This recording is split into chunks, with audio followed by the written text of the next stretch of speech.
You miss me? This is 10% luck, 20% skill, 15% concentrated power of will, 5% pleasure, 50% pain, and 100% reason to remember the name. Hey guys, it is Friday, and hopefully you remember, but I'm Alex Kaler. I realize that I have been missing for quite some time, and I apologize for that. I am now back in Glasgow, a little unexpectedly after my Norwegian trip. I must apologize. I am filming this on a tiny computer with a very outdated version of Movie Maker, so this is all going to have to be one clip because I don't think the processor on this could handle putting things together. I also don't understand why I am yellow, and I sound like this because apparently today is allergy day. Go figure. So since I am really behind, and there's no way I'm going to be able to catch up with everything tonight, I'm going to do some catch up tonight and then some catch up next week. And so tonight we're going to do the 5 words I love and the 5 words I hate. And yeah, I'm doing it backwards because I figured the ones that I hate are better than the ones that I love, so I might as well start with the boring ones first. So, for the 5 words I love, the first one is tumultuous. I don't know why, it's just such a good word. It has something to it. A lot of these I just kind of picked because I like the way they sound. The second being cartographer. Cartographer, a map maker. It just seems like such a dated profession, even though I know people who are like in university studying to be cartographers, and I think it just sounds really cool. I would kind of like to have a bachelor's in cartography because it sounds awesome. Number 3, magnanimous. I mean, it's again, it's a big, broad word, and it's about generosity, and it just kind of it kind of embodies what it's supposed to represent. Number 4, contortionist. Again, it's just kind of one of those words that embodies what it is. Yeah, I like the way contortionist sounds. And then the last one is handbook. Again, kind of, it's a word that I don't feel we have much need for anymore. You know, who carries a handbook that tells them how to, go about their day-to-day actions, stuff like that. There's something romantic about it, I think. That's probably why one of my favorite titles in the world is The Contortionist's Handbook, which apparently has very little, if nothing, to do with contortion. And I'm really sad that someone already took that title because I wanted it. So yes, those were the 5 ones I enjoy. And now the 5 ones that I hate. I'm just going to start with the ones that I kind of hate the least and move my way up to the number 1, which I can't even say without cringing. So number 1 in this list is brush.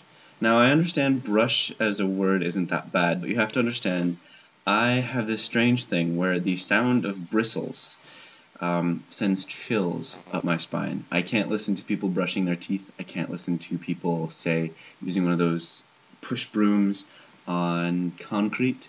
It just sends, like I said, sends chills up my spine. It's a horrible noise to me. And brush, there's just something in the word that kind of has the sound of bristles on things, and it's just not fun, not for me. The second one is postmodern. I went to a hippie/hipster art school, and I don't feel like I need to say much more about why I would hate the word postmodern. Number 3 is using, okay, this is a cheat, I'm sorry, but number 3 is using someone's name as an adjective. Alright, now I understand that there are times where this is totally acceptable when you're using someone's name that most people know. For example, if you were to say Freudian, most people are going to know what that means. It has to do with you mentioning something that could be linked back to sex. It's pretty common knowledge. But if you're using like some obscure philosopher or poet to make yourself sound smarter, chances are you're just sounding like a douchebag. So stop doing it. Again, art school, I had to put up with it every single day, and if I ever hear it again, I might tear my hair out. Now we're getting good. So the last 2, there's actually a little story that I'll tell you at the end. And this story happened when I was in high school.